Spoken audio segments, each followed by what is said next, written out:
Hey everybody, this is Jim at SP500chart.com. It is November 15th, 2012. We're going to use some time-honored techniques to try to understand these modern markets. And this is one of our featured daily technical analysis videos of the S&P 500.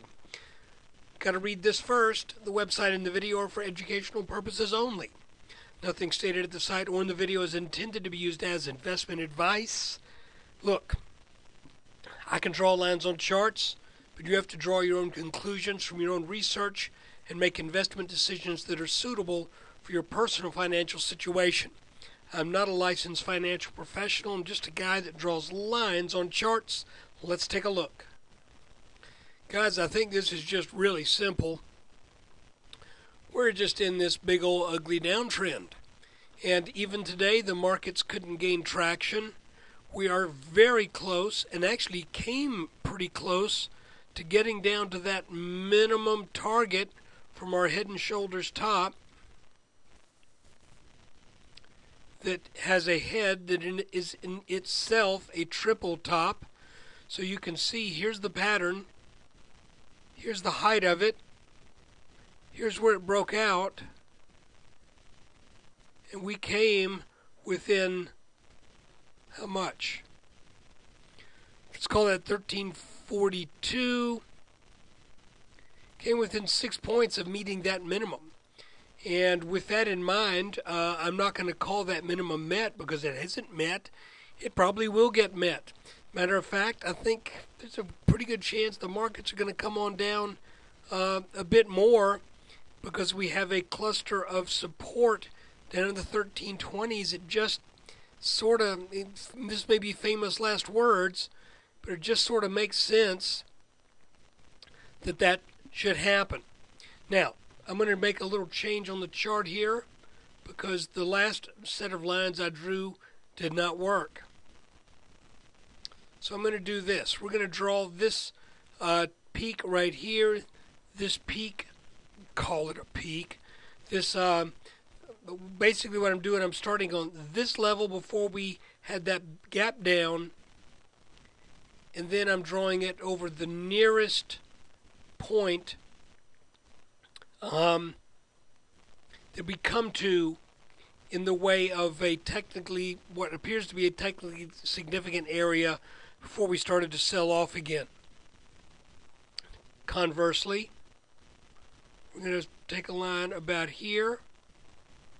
We're going to do this. What do we have now? Well, perhaps this is a channel that kind of came out of our larger channel. Remember, we had been working with what looked to be a channel. Man, this thing is slow. It was kind of like this between these yellow lines. But now it looks like we may be dealing with a slightly different beast. I'm going to make this orange. You can see we have some technically significant areas in this. 2 solid touches on the top, 1, 2, 3 touches on the bottom. And if we get that, if we get another touch on the bottom, then that would put us right down here in that 1320s area. And what kills me is I'm like 80% cash, and that 20% is just killing me. But you know, I'm not going to sell here because I think we're pretty close to where we should find some support and then turn back up at least for a little intermediate rally. And again, we're looking for signs of something more significant in the way of a bottom. You can see that our top took a while to form. Took about 1, 2, almost 3 months to make this top. So I just don't think we're going to come down for a couple of weeks and then that's going to be the end of it. I think we likely will make a bottom pattern that is along the same lines of what we've been seeing each time we've made a head and shoulders top.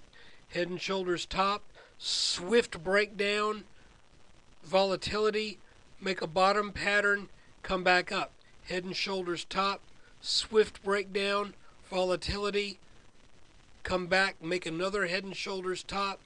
We're probably going to be entering a period of volatility. The question becomes, will this red line right here hold? Look where we are. That's drawn from the 3909 low, the 10/3/2011 low, and where are we looking at that line now? Not that far. Not that far before we get there. And I think we probably will. The question is, will we form a pattern that signifies, that gives us a little hint that the market will turn around when we get down here? Because if we don't, then I think the market will get fairly ugly, because after we get, if we were to break through that red line, then we don't have a lot of reasons to expect a significant bounce. If we get through all of this stuff here, then the next area we look for a good bounce is still a good bit underneath us. So guys, I'm just watching this. I'm taking my lumps on my sorry 20% long position, and just to give you an idea, it's pretty disconcerting when you're 20% long and you have a day where the markets are down just a fraction of a percent, and that 20% has taken one of your trading accounts down 1.2%. Really cruddy day. So there you have it. Let's just keep an eye on it, see if we meet that minimum target plus a little bit. We're very close to doing that. So I think that head and shoulders top was an excellent call. But now the question is, where do we get something that tells us this selling is about done? So stay tuned with me, and thanks for watching.